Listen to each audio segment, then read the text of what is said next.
मैं एक मजदूर का बेटा हूँ, मैं एक ऑटो रिक्शा ड्राइवर का बेटा हूँ, मैं एक दर्जी का जो काम करने वाले थे मैं उनका बेटा हूँ। मेरे पापा कांग्रेस के शासन के अंदर मजदूरी करते थे। लेकिन आज 28 साल के बाद भारतीय जनता पार्टी का शासन गुजरात में आने के बाद मैं कंस्ट्रक्शन के बिजनेस में हूँ। कि गुजरात जो है अब विकास की ओर जा रहा है, ना कि पहले कहा जाता था कि गुजरात लेबोरेटरी थी, यहाँ पे हर चीज़ जो जैसे कि दंगाई होती तो गुजरात से ही होता था, लेकिन वो चीज़ अब ख़त्म कर दी है मोदी जी ने। इस वक्त हम लोग गुजरात पर मौजूद हैं। गुजरात पर हमने सोचा पब्लिक से जानते हैं इस बार गुजरात चुनाव का माहौल क्या है। ये जानने के लिए हम लोग सबसे पहले आए हैं आज अमित शाह जी की लोकसभा सीट पर, क्योंकि गुजरात का अगर चुनाव मतलब शुरू करने जा रहे हैं तो उसका श्री गणेश जो होना चाहिए ऐसे राजनेताओं के बीच से होना चाहिए। अमित शाह जी की ये लोकसभा सीट है, यहाँ पर हम लोग आए हुए हैं और ख़ास तौर से बात आज करेंगे मुस्लिम समाज के। ये तमाम सारे लोग हैं, इनकी ज़रा दिखाइए कैमरे के माध्यम से। ये तमाम सारे लोग हैं, इनसे जानेंगे कि इस बार गुजरात चुनाव पर क्या कुछ होने वाला है और इनका क्या कुछ कहना है। सबसे चर्चा की शुरुआत करेंगे। आप लोगों का बहुत बहुत धन्यवाद। आज से हम लोग गुजरात चुनाव का श्री गणेश करने जा रहे हैं। आपसे पूछेंगे इस बार गुजरात में चुनावी मुद्दे क्या होने वाले हैं और क्या इस बार क्या है, मतलब बीजेपी है कुछ कि नहीं है। क्या नाम है आपका? हमारा एक ही टारगेट है गुजरात के अंदर कि यहाँ पे भारतीय जनता पार्टी की जो सरकार है बहुत अच्छी तरह चल रही है और मोदी जी का एक नारा है गुजरात को बहुत बड़ा विकास बनाकर इस विस्तार को दुनिया में दिखाना है कि गुजरात एक फॉरेन की तरह गुजरात बन चुका है। मतलब जो गुजरात मॉडल पूरे देश में दिखाया जाता है तो उस मॉडल को आगे बढ़ाना है आप लोगों को। हाँ, हमें इसे आगे बढ़ाना है। जो एक नदी यहाँ पे थी, उस नदी के अंदर जो कच्चा पेटी थी उसको मोदी जी सरकार ने इस नदी के अंदर रिवर फ्रंट बना के एक दुनिया का ऐतिहासिक रिवर फ्रंट बनाया है। मतलब विकास गुजरात में बीजेपी सरकार में हुआ है। हाँ, ये जो विकास हुआ है बीजेपी सरकार जब से यहाँ पे है, जब से विकास अच्छे में अच्छा विकास हुआ है। बाहर की पब्लिक, बाहर की जो लोग हैं, फॉरेन के जो लोग हैं वो गुजरात को देखने के लिए आ रहे हैं। ये विस्तार के अंदर अहमदाबाद के अंदर एक हमारा एक ऐतिहासिक मोदी जी का नारा है कि इस विस्तार को हम अच्छे में अच्छा बना के दिखाएंगे। और इस विस्तार के अंदर मुस्लिम कौम के लिए बहुत बड़ी इन लोगों ने योजना रखी हुई है। बच्चों को पढ़ाने के लिए हमारे अल्पसंख्यक नागरिक विकास निगम में से 15-15 लाख 16-16 लाख बच्चों को पढ़ाने के लिए सरकार हमें लोन भी दे रही है।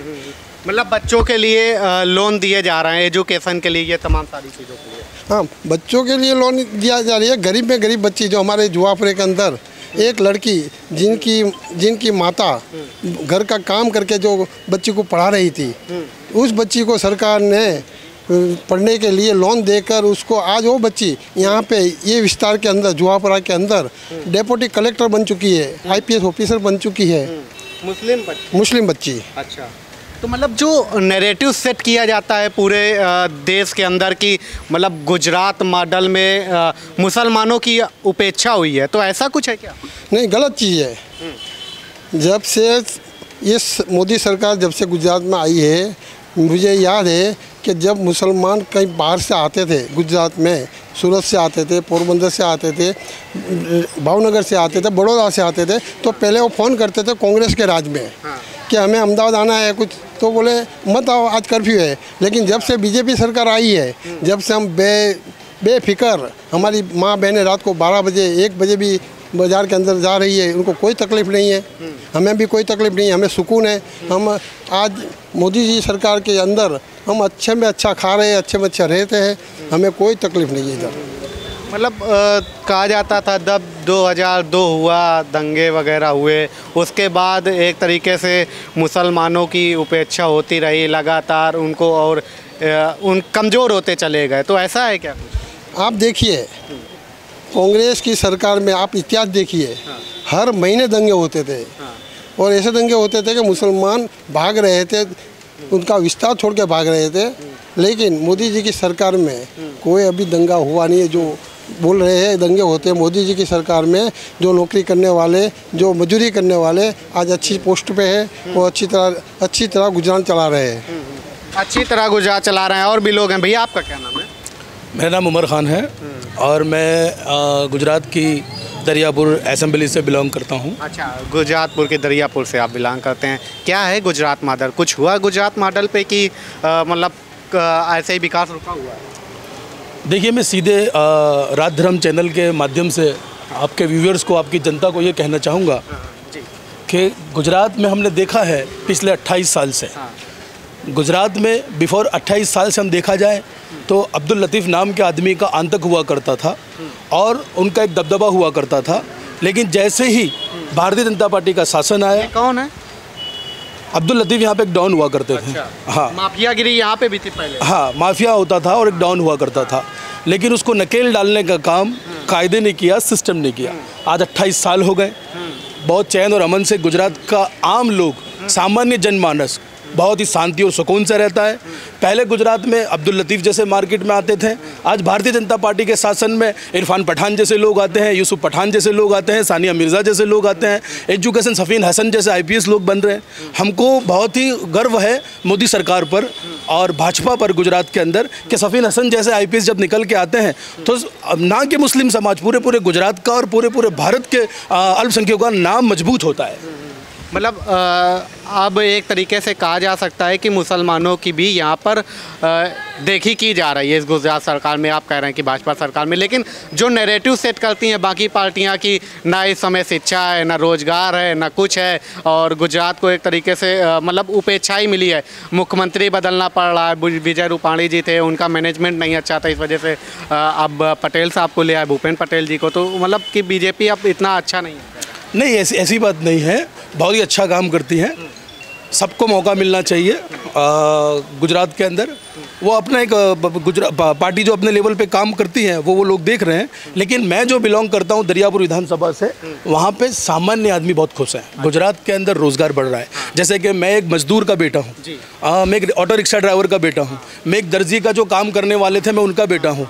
मेरे पापा कांग्रेस के शासन के अंदर मजदूरी करते थे, लेकिन आज 28 साल के बाद भारतीय जनता पार्टी का शासन गुजरात में आने के बाद मैं कंस्ट्रक्शन के बिजनेस में हूँ।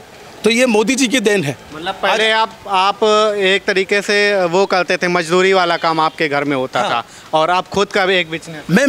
मैं प्रॉपर मेरी खुद की बात करता हूँ कि मैं 3 दरवाज़ा मार्केट के अंदर आज से 28 साल पहले छोटा सा बच्चा था जो रबर रिंग बेचता था, जो लड़की जो घर माथे में डालती है रबर रिंग, मैं वो बेचा करता था। लेकिन जैसे ही शासन बदलाया, लोगों को तरक्की का, एजुकेशन का मौका मिला, बेरोजगार का मौका मिला, आज मेरा कंस्ट्रक्शन का बिजनेस है और लघुमती समाज गुजरात के अंदर हर्षोल्लास से रहता है।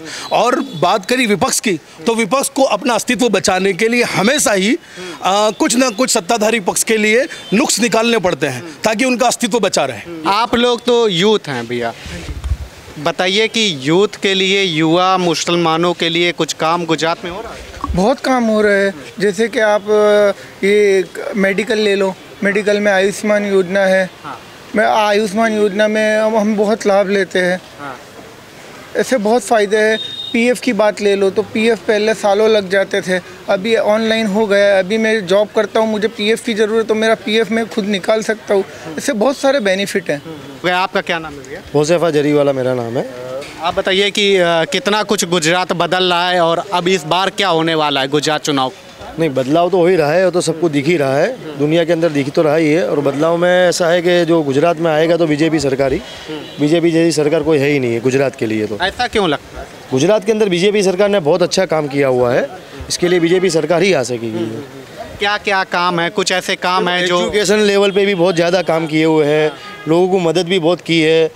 लोन के रिगार्डिंग देखो, सर्विस के रिगार्डिंग देखो, लोगों को रोज़गार दिया है, सब कुछ दिया है गुजरात गवर्नमेंट ने, बीजेपी सरकार ने। यानी इसके लिए यानी बीजेपी सरकार ही गुजरात के लिए तो सबसे बेस्ट गुजरात बीजेपी सरकार ही है। आपने एजुकेशन की बात की, केजरीवाल भी इस बार चुनाव लड़ रहे हैं, वो कह रहे हैं कि हम फ्री शिक्षा, रोजगार ये सब देंगे।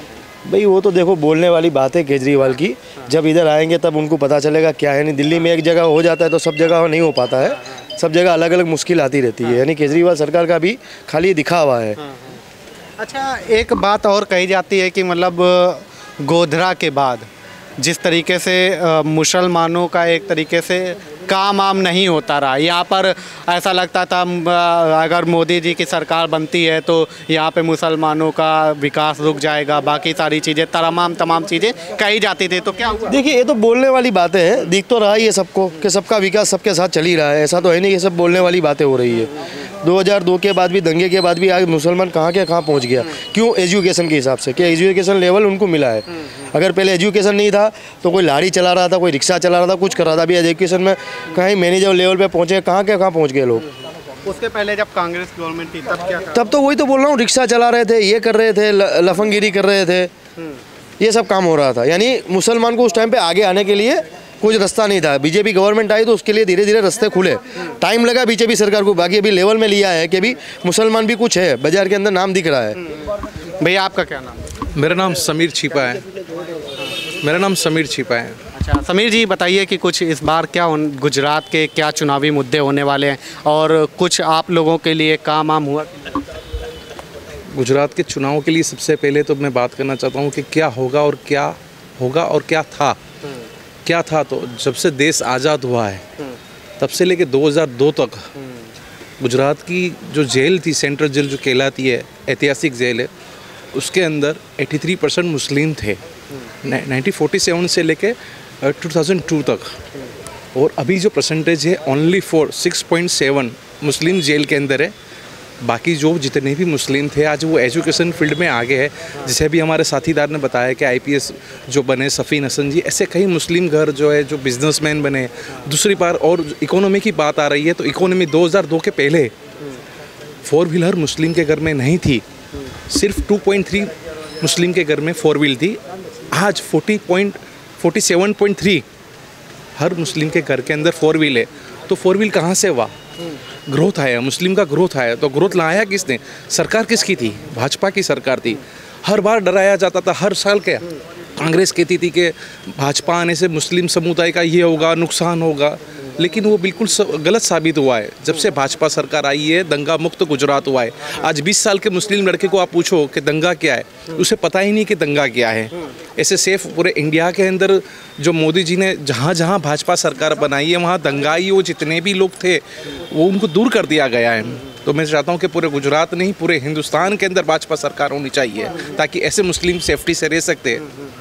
पहले क्या हुआ करता था जब 2002 के पहले युवा किस तरफ जाता जी 2002 दंगे के पहले जो था वहाँ पे हर सालाना हर महल्ले के अंदर 20 झोपड़पट्टी थी और 25 भाई लोग थे, दंगाई जिसे कहते हैं, वो लोग रहा करते थे। आज ना झोपड़पट्टी रही ना दंगाई रहे, इसे कहते हैं विकास। अच्छा, ये तो अमित शाह जी की लोकसभा सीट है जी, तो यहाँ पे मतलब कितना कुछ नया हुआ और अल्पसंख्यकों के लिए काफ़ी मदद मिली है। यहाँ पे स्कूल से लेके गार्डन से लेके हर लोकल फैसिलिटीज़ जो स्थानीय को मिलनी चाहिए वो पूरी मिल रही है, मुआवजा भी मिल रहा है। और सबसे बड़ी बात जो जुआपुरा कहलाता था मिनी पाकिस्तान की तरह कहला जाता, मुस्लिम समुदाय की यहाँ बहुत ही बड़ी कम्युनिटी है, लेकिन यहाँ पे अब वो जो दंगाई लोग जो थे वो सब चले गए। वो खुद ना कुछ लोग जो थे वो बिल्डर बन चुके, कुछ लोग जो थे बिजनेसमैन चुके। कहने का मतलब यही है तत्पर मेरा कि गुजरात जो है अब विकास की ओर जा रहा है। ना कि पहले कहा जाता था कि गुजरात लेबोरेटरी थी, यहाँ पे हर चीज़ जो जैसे कि दंगाई होती तो गुजरात से ही होता था, लेकिन वो चीज़ अब ख़त्म कर दी है मोदी जी ने। तो मतलब अब वो चीज़ें ख़त्म हो चुकी है और भी लोग हैं। भैया आपका क्या नाम है? मेरा नाम आरिफ शेख है, पानवाला। बराबर, जो आपने पूछा 2002 के पहले, 2002 के पहले ऐसा था कि हर मुस्लिम के घर में साइकिल दिखती थी और सिर्फ जुगार, दारू, ये तमाम चीज़ें मुसलमान विस्तार के अंदर ही होता था। जितनी भी बुराइयाँ हर गली गली में एक भाई मुसलमान के वहाँ पैदा होता था। फिर बाद में ऐसा हुआ कि मिलने में हुआ, फिर इस्तार में हुआ। जैसे भाई ने बोला कि भाई अहमदाबाद का फलाना डॉन था, ढिमकड़ा था। आज की तारीख में पूरे अहमदाबाद के अंदर मेरे खुद के बच्चे को ये पता नहीं है टीयर गैस क्या है। अच्छा। 20 साल का लड़का, उसको ये पता नहीं है कर्फ्यू क्या है। और हमने समझो कि हर साल के अंदर 6 महीना घर पे बैठे तो 6 महीना धंधा करते थे। सिर्फ कर्फ्यू में हमने दिन काढ़ा है कि भाई यहाँ खड़ेंगे गोली लगेगी, वहाँ खड़ेंगे पुलिस पकड़ेगी। आज मेरे बच्चों को पूछो कि भाई टीयर गैस क्या है तो वो हमको पूछते कि टीयर गैस है क्या चीज़, कि भाई कर्फ्यू क्या चीज़ है। यानी 2002 के पहले एक तरीके से दंगों की आग में रहा था। कैसे चेंजमेंट आया? मुस्लिम के अंदर टोटली इन लोगों ने वो चीज़ दिखाया ही नहीं है, ना किसी को एजुकेशन बताया। क्योंकि अगर एजुकेशन मुसलमान के अंदर आएगा तो मुसलमान सवाल का जवाब पूछेगा, प्रश्न पूछेगा। इसलिए सबको क्या कि गुमराह रास्ते में रखा गया है। और भाजपा सरकार आने के बाद आज मुसलमान का हर बच्चा बड़े से बड़ी स्कूल के अंदर है। पहले देखने जाओ तो खाली 2-4 स्कूल प्राइवेट स्कूल के अंदर मुसलमान के बच्चे दिखते थे। आज हिंदुस्तान की कोई भी स्कूल ले लो, कितनी भी भारी स्कूल ले लो, वहाँ मुसलमान का बच्चा दिखेगा और अच्छे से अच्छा। जैसे कि कहते हैं कि भाई जुआपुरा पाकिस्तान, मिनी पाकिस्तान गिना था। आज सबसे ज़्यादा IPS जो है वो जुआपुरे के अंदर, बड़े से बड़े डॉक्टर जुआपुरे के अंदर है।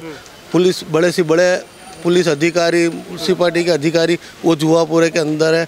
आज मुसलमानों के अंदर इतना फ़र्क आ गया कि इतना तरक्की है कि जितना कोई हद नहीं है। कि खाली तो क्या है कि एक बदनाम करने के लिए बोलता है कि भाई ये मुसलमान को ये, बाकी ऐसा नहीं है। कोई लाभ मिला तो मुसलमानों को नहीं मिला, हिंदू को मिला, ऐसा नहीं है। अगर आयुष्मान कार्ड के अंदर 5 लाख हिंदू को मिल रहा है तो 5 लाख मुसलमान को भी मिल रहा है। आज मैंने खुद ने कई बच्चों के, कई दवाखानों के 50-50 हज़ार हमारे डॉक्टर किरीट भाई सोलंकी संसद सभ्य के बजट में से उन लोगों को माफ़ करा है। तो ये बदलाव आया कैसे? बदलाव ये भाजपा सरकार है और ये सिर्फ एकता का सोचती है, सबको लेके चलना चाहती है कि ताकि ये नहीं सोचती कि ये मुसलमान है तो भाई इनको मत दो। वो जो भी जाता है काम लेके जाता है और काम होता है। और दूसरा अनाज, जैसे कि भाई जिसके घर में राशन कार्ड नहीं था उनको भी हमने आधार कार्ड के ऊपर अनाज दिलाया है, कलेक्टर से डायरेक्ट दिया। और जिनका राशन कार्ड बंद था उनको भी सरकार ने 6 बार अनाज दिया है फ्री में, मतलब अनाज वगैरह ये सारी चीज़ें मिली। अच्छा, ये तो अमित शाह जी की लोकसभा सीट है, तो यहाँ पे मतलब अमित शाह जी ने क्या कितना कुछ बदलाव किया है और उनके बारे में यहाँ के लोग क्या कुछ सोचते हैं? पहले जुआपुरा ऐसा था कि कोई रिक्शा ला के निकालनी हो या एक्टिवा भी आपको निकालनी हो तो यहाँ रास्ते नहीं मिलते थे। आज रोड देख लो, एकदम अच्छे से अच्छा रोड है और अच्छे से अच्छे जो झुपड़पट्टी थी ये एरिया ज़्यादा करते। आज यहाँ देखो तो टावर दिखेंगे आपको, बड़े से बड़े दुकान दिख रही है, रोड अच्छा दिख रहा है। यानी सुधारा तो उन्होंने बहुत बेहतरीन करा और इंसान में भी सुधारा लाया है और एजुकेशन में भी बहुत अच्छा। और आज की तारीख में सबसे ज़्यादा अगर लड़कियाँ बड़े उद्दे में गोल्ड मेडल जीते लिए तो भी उसमें कई लड़कियां जुआपुरे की मुस्लिम बच्ची है। अमित शाह जी ने यहाँ के लोगों को डायरेक्ट कुछ जानते हैं कि मतलब अब गृह मंत्री बन गए तो यहाँ आते हैं कि नहीं? अमित शाह जी अभी 8 दिन पहले हमारे साथ मुलाकात की, हमारे को आश्वासन भी दिया कि आपको कोई तकलीफ़ है मुस्लिमों को। हमने कहा साहब कोई तकलीफ़ नहीं है, आप हमारी तरफ आ रहे हैं, हमारा मुस्लिमों का जो ख्याल कर रहे हैं, तो मैं मुस्लिम समाज तरफ से आपको बहुत बहुत मुबारकबादी दे रहा हूँ। आज जुआपुरा जिसको बोलते थे एक ज़माने में जोखमपुरा, लेकिन जब से भारतीय जनता पार्टी सत्ता पे आई है, जब से इस जुआपुरे का एक आसान तरीके से अमित शाह ने पैदल चल के अंदर जहाँ दीवे जलते थे, दीवे आप दीवे समझ रहे हैं ना, दीवे तो वहाँ लाइटें नहीं थी, तो हमारे साथ पैदल चल के 24 घंटे के अंदर एक इलेक्ट्रिसिटी का बड़ा हाई टेंशन डाला था। जहाँ नोवेल्टी पार्क के पास जुआपुरा संकलित नगर जो गरीब बस्ती है, जो झुपड़पट्टी है, हमारे साथ उस टाइम पे जब वो धारासभ्य थे तो हमारे साथ पैदल चल के इन्होंने ये डाला। जब हमारी पंचायत थी, जब मैं डेप्यूटी सरपंच था और उस टाइम पे हमारे पास झाड़ू भी वालने को नहीं थी, अमित शाह साहब को हमने लिखित में लेटर पैड दिया। अमित शाह साहब ने नहीं, तब वो धारासभ्य थे, तब वो धारासभ्य थे, तो हमने लेटर पैड पे लिख के दिया। अमित शाह साहब ने हमारे को, मैं डेप्यूटी सरपंच था, वाइस पंचायत में वाइस प्रेसिडेंट, तो मेरे को इन्होंने ट्रैक्टर, ट्रॉली और कचरे की गाड़ी वगैरह ये अमित शाह ने दिया। कांग्रेस के राज में हमारे पास झाड़ू भी नहीं थी। अच्छा, अब यहाँ के बारे में पूछते हैं कि नहीं अमित शाह जी यहाँ के लोगों का ध्यान कैसे? हाँ, यहाँ के बारे में अमित शाह जी हर जब भी गुजरात में आते हैं तो हमारा ख्याल करते हैं कि तुमको कोई तकलीफ़ है किसी को। हम लोग जाते हैं, उनके कार्यक्रम में भी जाते हैं। अभी 8 रोज़ पहले यहाँ पे एक ब्रिज का उद्घाटन किया इन्होंने, हम गए, हमको हज़ारों पब्लिक के अंदर हमको सामने से बुलाया। और मुस्लिमों का जुड़ाव कैसे हुआ अमित शाह जी की तरफ? मुस्लिमों का जुड़ाव इसके लिए हुआ कि अमित शाह जी ने ये विस्तार में सबसे पहले काम अमित शाह जी ने करा। अच्छा, जहाँ लाइटें घर में नहीं थी, सबसे पहले लाइट देने वाले अमित शाह थे। चलिए, यहाँ पे दीपक नहीं जलते थे, वहाँ पर अमित शाह जी ने यहाँ पर लाइटें पहुँचाने का काम किया, इसलिए यहाँ के एक एक लोगों का जुड़ाव अमित शाह जी के साथ है। और ये लोग बता रहे थे कि मतलब 2002 से पहले क्या कंडीशन रहती थी, उसके बाद भाजपा गवर्नमेंट आने के बाद अब जैसे 3 दशक पूरे कर लेगी अगर ये फिर से सरकार बनती है तो। क्या कुछ हुआ गुजरात में, ये तमाम सारी रिपोर्ट आपको दिखा रहा था। और भी विधानसभा पर जाएंगे, वहाँ के लोगों से समझेंगे क्या कुछ गुजरात का माहौल है।